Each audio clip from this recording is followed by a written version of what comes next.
Good morning, good morning, good morning, and welcome to Andrea's Morning Tea Chat. This morning, I want to talk to you about building your team. You're a servant leader or advocate, and you're out there working to make a change in the domestic violence arena. As we fight this war, we're going to need a whole team, and then you're going to need your own team within your organization. So this morning I want to talk about that. So come on in and let's have that conversation. So if you have people on your team that's up this early in the morning, go ahead and have them come in and talk with you about that. Let's have some discussion. Love to know how you're bringing your team in as we work through this. So welcome. My name is Andrea Merriman. I'm your creative harmony coach and master domestic violence help coach. I disrupt the normalcy of domestic violence by bringing you choices of conversation, training conversation, morning tea chat, and events and programs that can help you with your domestic violence fight. And so this morning, as I come to you, we're going to discuss our morning tea chat this morning is about teams. So teams this morning, how to build them. Gonna go ahead and share this out.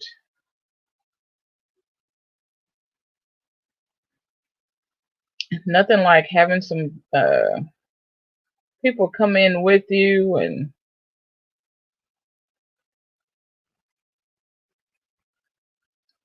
when you come in, please let me know where you're listening from. Hit the replay switch if you're catching the replay.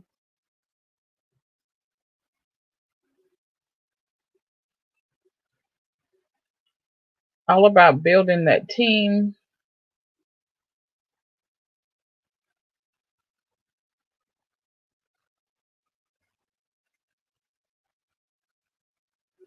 So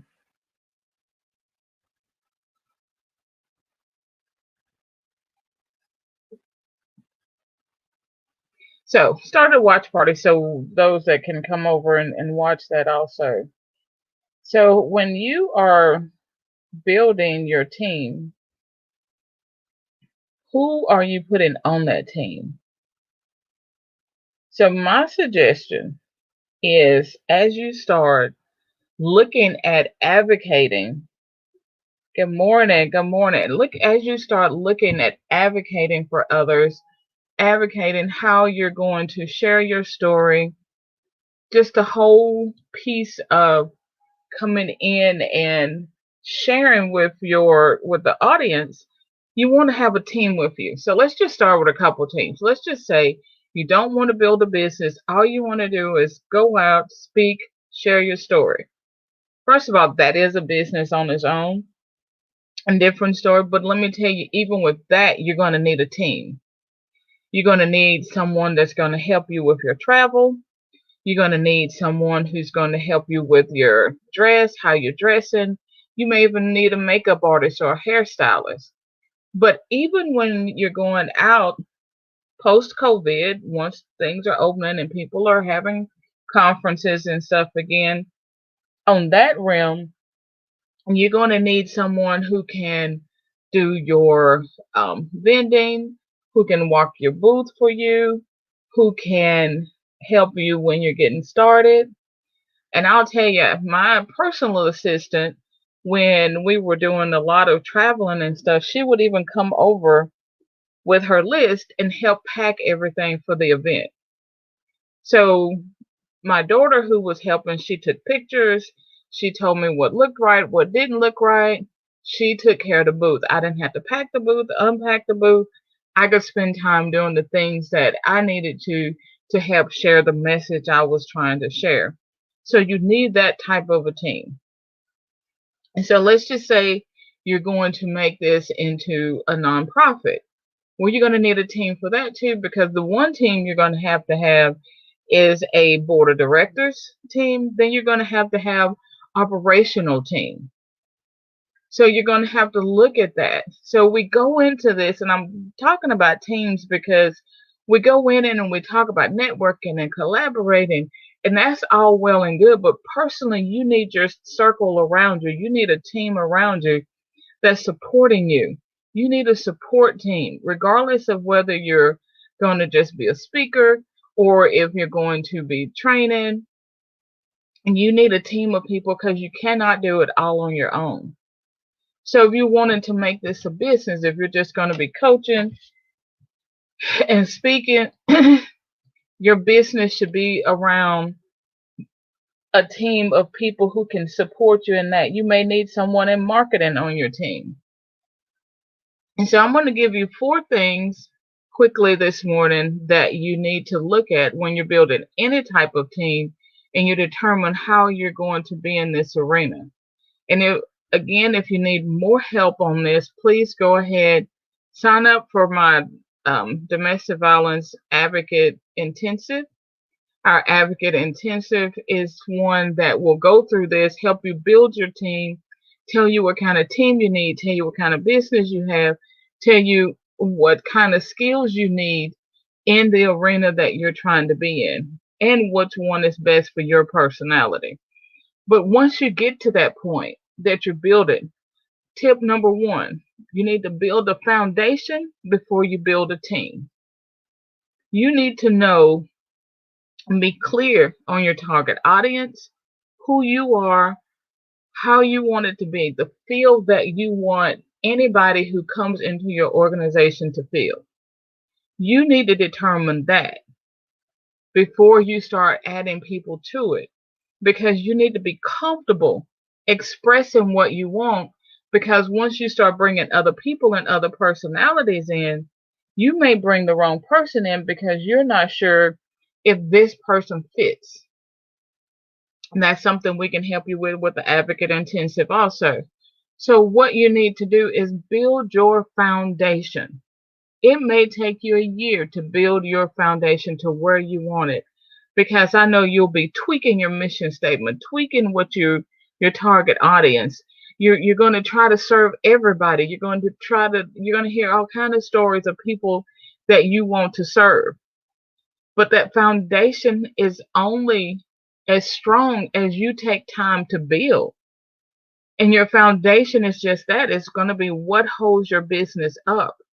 So build that foundation before you build a team.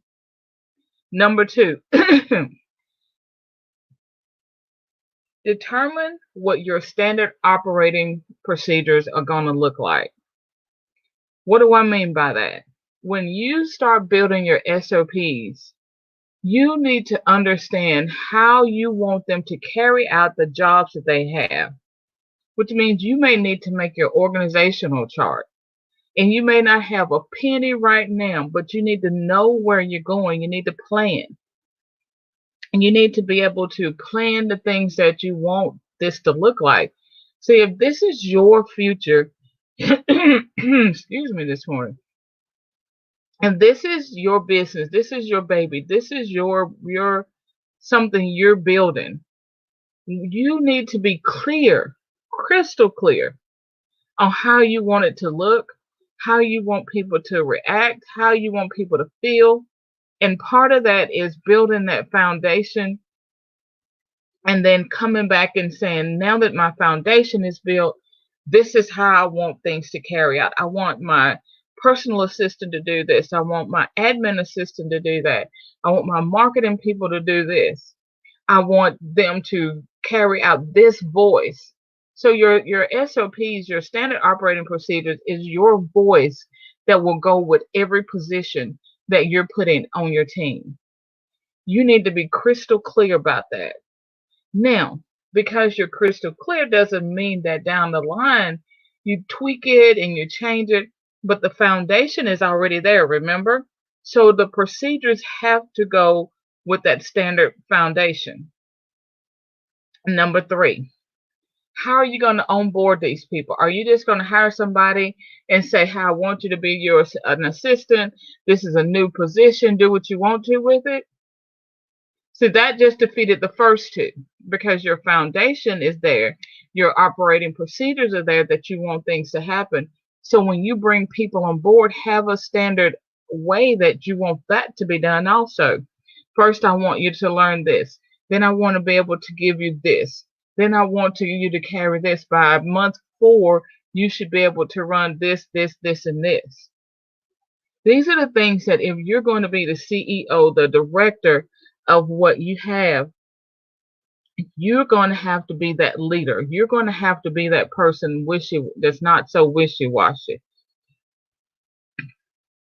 If you go into this wishy-washy, that's what you're going to get, a wishy-washy business, and you're going to wonder why nobody's buying, because confusion doesn't sell.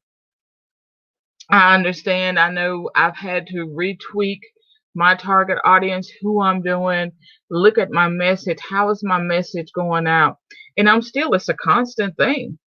But I understand and I know now who I want to reach and how I want to help you guys and support you in what you're doing in this type of work.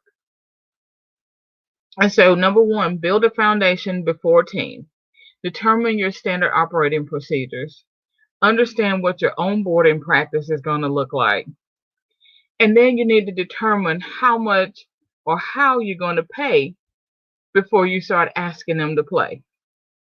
So are you going to work out some barter system at the beginning? Or do you have a little nest egg that you're able to, I can only get this type of service first.